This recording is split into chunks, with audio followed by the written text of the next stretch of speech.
Islamic dogma creates a cult of death, a cage for women, and a curse against knowledge.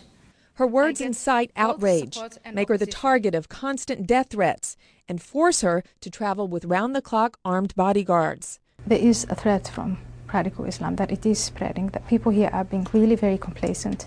To many in the West, 37-year-old Ayaan Hirsi Ali is a defender of Muslim women's rights, the millennium's Salman Rushdie.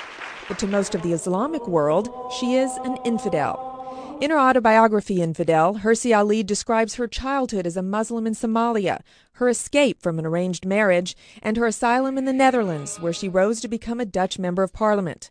Based today in Washington, D.C., Hirsi Ali is risking her life to expose radical Islam, a religion that she says subjugates Muslim women to lives of slavery, suffering, and submission. Submission is the title of a film Hirsi Ali wrote and co-produced in Holland. It reveals Quranic verses that condone the beating of women. I feel at least once a week the strength of my husband's fist on my face. Forced marriage and punishment for victims of rape. Each time my uncle comes to see me, I feel caged like an animal waiting for slaughter. Muslim clerics called it a blasphemy worthy of death. I had taken verses from the Holy Quran. The verses are considered to be holy in themselves, and I had written them on the surface, the most contemptible surface, the skin of a woman. After the film's release, its director, Theo van Gogh, was assassinated on the streets of Amsterdam, shot to death, his throat slit, and a knife stuck in his chest with a letter listing Hirsi Ali's crimes against Islam. But Islam's crimes against women are what concern Hirsi Ali. She says the Muslim obsession with virginity is behind the brutal practice of female genital mutilation. There are no sound hadith or sayings of the Prophet with 100% certainty that he condoned or he urged girls to be mutilated, genitally mutilated. But if you look at the list of countries where female genital mutilation is practiced, and especially those where it happens for more than 90% of the female population, you'll see that they're all Muslims. That's very interesting. Like 98% of Somali girls, Hirsi Ali and her sister suffered the mutilation, without anesthesia, at the hand of their own grandmother. If you survive it, you have urinating is painful, menstruation is painful, sex is painful, giving birth is painful. So, you end up leading a life of pain. But Hirsi Ali says she doesn't blame her family. It is Islam that teaches the subordination of women. So my grandmother's conviction that I had to remain a virgin, that I would not find a husband if I wasn't circumcised, that I would therefore be a piece of vulnerable sheep fat on the streets, that is inspired by her beliefs in Islam. Hirsi Ali can cite verses from the Quran instructing husbands to beat their wives, and she says Islam's leader set the original perverse example. The Prophet Muhammad married a 6-year-old child and consummated that marriage when she was 9.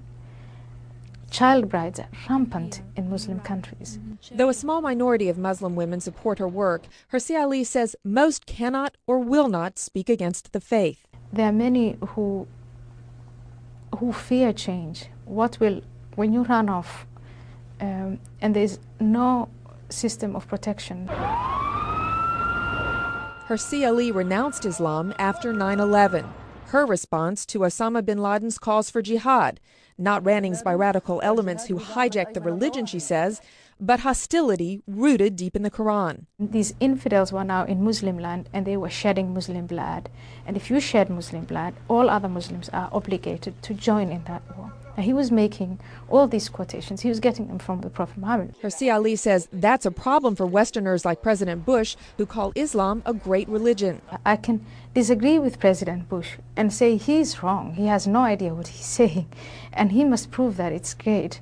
And he won't come and behead me. He won't throw me in jail. And that's not the case in most Muslim nations, she says. She contends Islam is incompatible with democracy. It tramples on human rights and denies freedom of speech. In Washington, Hirsi Ali challenged journalists to question the tenets of the faith. This is what I'm trying to tell journalists. What Muslim leader in any country can you criticize as a citizen of that country, as a visitor, as a journalist, without getting into trouble? Hirsi Ali's views have won her dangerous enemies.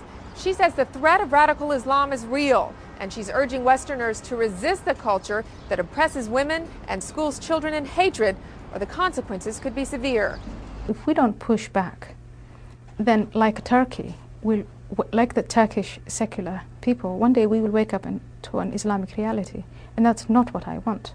A solitary voice in a life or death debate, the former Muslim says despite the death threats, she will continue to speak out in the battle over the values of the West versus those of Islam. Because freedom is also worth dying for and fighting for. Melissa Charbonneau, CBN News, Washington.